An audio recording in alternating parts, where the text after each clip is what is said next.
Mindseyeaudio presents 99 Problems, a relationship journey, presented by the storyteller. Hi, I'm the storyteller, and I've done a lot of dating in my day, just trying to find my way. And these are some of the experiences that I've had. The names have been changed to protect the innocent, and I'm just sharing what happened, what I thought about it at the time, and how I look at it today, being a little bit more mature. Kick back, enjoy, and let me know if you can relate. So there was this time when I met this really nice girl, and her name was Mary, and she was really cool. And I remember our first date. I asked her, go out to dinner with me, and she was, really cooperative and enthusiastic. And so we made plans, and I took her out to an average, restaurant. It wasn't top of the line. It wasn't fast food. It was just kind of in the middle because, I really didn't know her yet, and I was trying to feel her out. I didn't want to set, a wrong first impression because, what you do to get a girl is what you do to keep her. So I didn't want to take her out to 5-star right off the rip and didn't even know her, might not even like her. So anyway, we went out, food was excellent. I had been to this restaurant several times, and she kind of had like a little slight attitude. I could feel it, not really happy about the food or the service or the atmosphere. I really don't know what it was. Can't put my finger on it, but she had some kind of a problem. And, so, other than that, the date was nice. We got to know each other. I liked her. She liked me. So we made plans to do it again sometime. And so as the day for the date for the second, date, our second date, as that time grew closer, she suggested maybe we should try a different restaurant, and asked me where had I been planning to take her. And so I mentioned another decent restaurant, and she, kind of interjected that she would prefer to go to this A1 top of the line restaurant.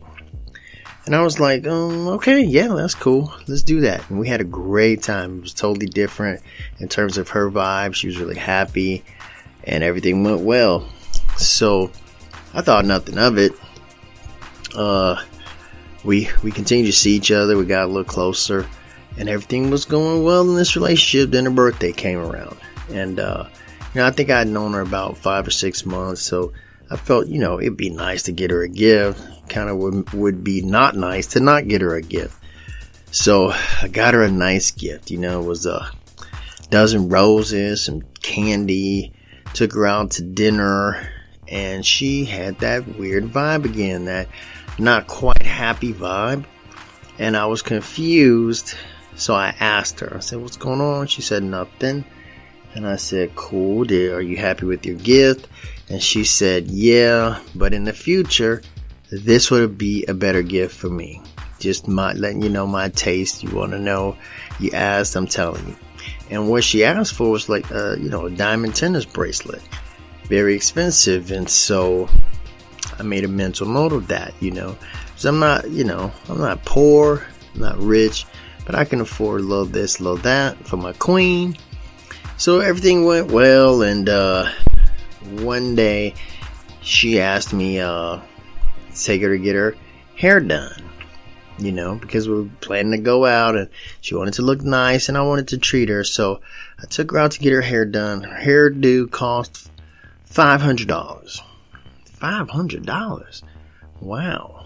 That was a little bit high. I mean, I'm not accustomed to buying hairdos, but I thought it would be a lot less, but it was what it was, and I paid, and it was fine. And this went on and on. I started to see a theme here. Whenever we went out, whenever we went on weekend outing, anything we did, if it wasn't top of the line, most expensive, then she had that weird, I'm not quite happy vibe. But when it was very expensive, top of the line, she was happy. So I started to paint, this picture started to come into view that maybe she's only happy with the A1 first class things in life. You know, hey, she's royalty. She's my queen. I'm with it. And so after a bit of time, we started talking about moving in together. And, you know, so the problem is that she wanted a very expensive apartment in a very expensive part of town. She also hinted around that, you know, maybe it was time for her to upgrade her car and she needed my help. And so she wanted the latest, newest, most expensive car.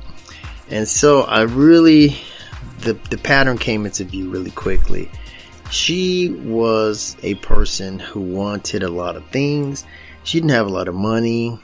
She was beautiful, but she didn't have a lot of money, but she wanted the very best from me.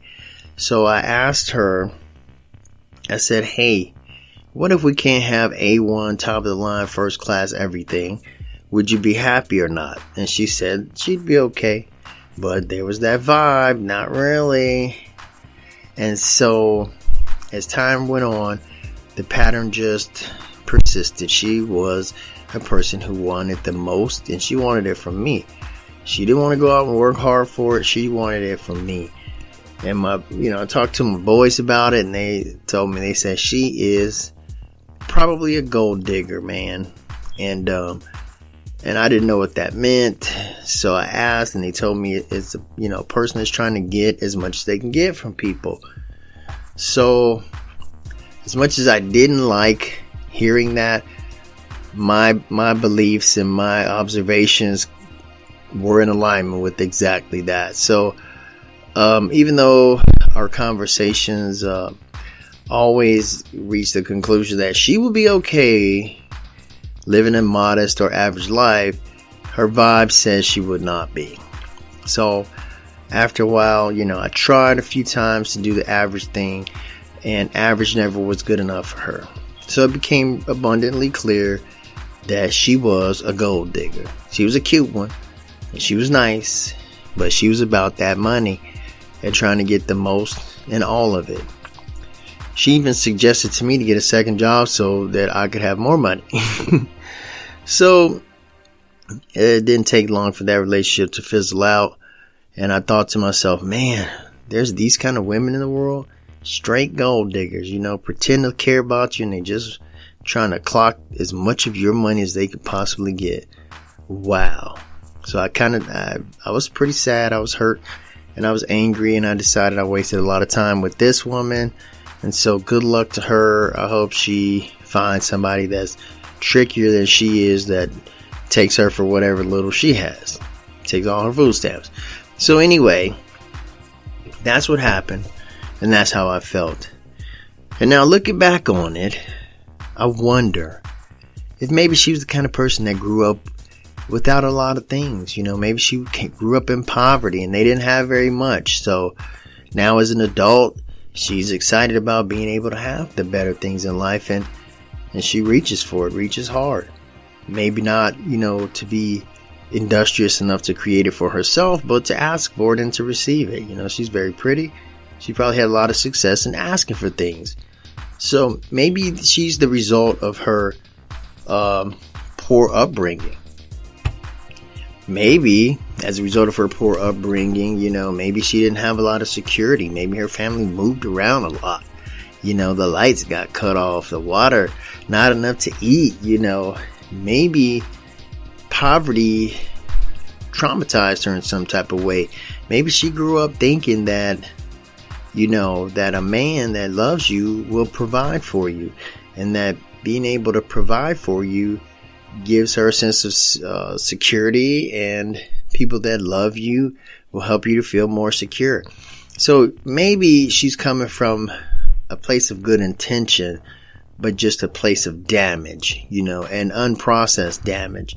So, instead of judging her, I try to look at people like that with compassion and understanding, because we don't stand in line and get the defects or the issues or the baggage that we carry. We just kind of pick it up along the way. It's not our fault. I don't blame her today. Looking back, I don't blame her at all. Even if her intentions were bad, the development of that characteristic probably came from a place of hurt, lack, and just a misguided understanding of what love is all about. Hey, much love to her, much love to you. I wonder if you agree with my theory. I wonder if you disagree. I wonder if you're that kind of person. I wonder if you've ever met any people like that. These are all the things I would like for you to comment on in the comments section. Share with me as I share with you and we share with each other. Peace. I'm the storyteller.